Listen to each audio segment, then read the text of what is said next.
Hello, Lily here. I thought today we could take a closer look at the Peplos Kore, the so-called Peplos Kore, which is absolutely one of my favorite archaic sculptures and currently beautifully displayed in the new Acropolis Museum. So if you haven't seen her there, please do when you have the chance. I think she's remarkable in many different ways. She has this beguiling Mona Lisa smile, um, that is sort of the late phase of this so-called archaic smile. So there's no stiffness there. She wears a peplos, which is a typically Dorian uh, garment, and I have a fun little anecdote about that and why that's eventually phased out in Athens. And I thought we could take a closer look at her hair and what some of the missing attributes might really be showing. So let's have a closer look. So the so-called Peplos Kore was found west of the Erechtheion on the Athenian Acropolis. And here you can see a historic photo of those 19th century excavations, which must have been unbelievably exciting. Here they are excavating one of the pits that was used by the Athenians in the early 5th century BC to deposit, sort of ritually deposit, religious and artistically important fragments that had been left behind by the Persian sacking of the Acropolis at the very end of the Persian Wars. So this Persershut, or Persian debris, is sort of all gathered together. And what a boon it must have been for the early excavators there. Now here's the Peplos Kore herself. I'm showing a black and white photo because I find it very appealing. This is from Gisela Richter's publication, important publication on Kore. And you can see that the garment she wears is sort of archaic. There are typically two types of garments worn, and this is the one that's typically thought to be Dorian, so more mainland or Peloponnesian. It's a heavy woolen garment, and it was sort of just a rectangle of fabric, folded in 1/3 on the top and wrapped around and pinned on either shoulder, usually belted, and that's the case here too. Now, funny story about the peplos and why it potentially went out of fashion. Herodotus tells about um, a scene after a disastrous Athenian campaign to invade their neighbors.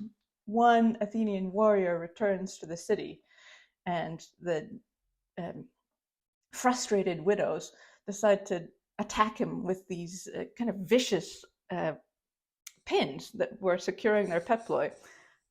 So, having weaponized the pin, a new mode of dress was adopted. And I think also this was stylish because it was great fun for sculptors to play with textures and whatnot. So then, in sort of after the Peplos Kore, so 530, 520, Athenians began to adopt a more Eastern style, the Ionian type of garment, the chiton, so a sort of crinkly linen topped with a himation, this cloak above.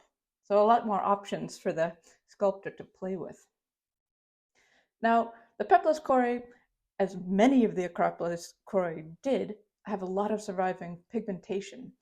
Here you can see in the eyes there's a lot going on, the hair, and the skirt as well. The reverse, same thing. You can see a lot of the ornament preserved and the underpainting of this hair, which seems sort of reddish here, although there are various different ways it's been reconstructed. Another important part of the hair are these holes you can just see around the crown of the head above that ribbon holding her hair together. These drill holes, and they go all around the crown of their head. There are about 35 of them, and you can see in the front too. So there's been a little bit of debate about what those were all about. Also, you can barely see here a little lead nubbin on the very top of her head.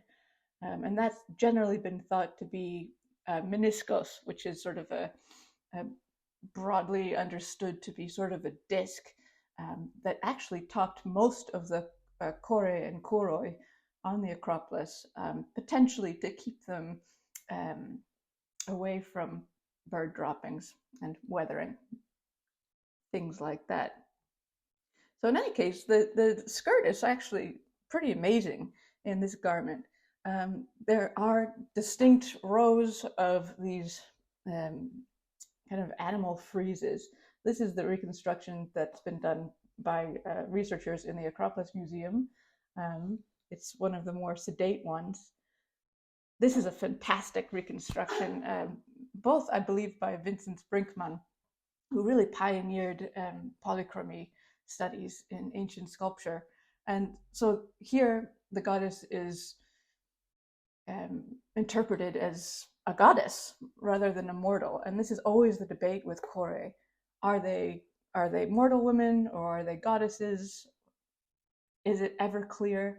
In this case, she's been interpreted as Artemis, inexplicably with a sword rather than a bow in this case. And those wonderful drill holes around the crown of the head have been used to support this radiate crown.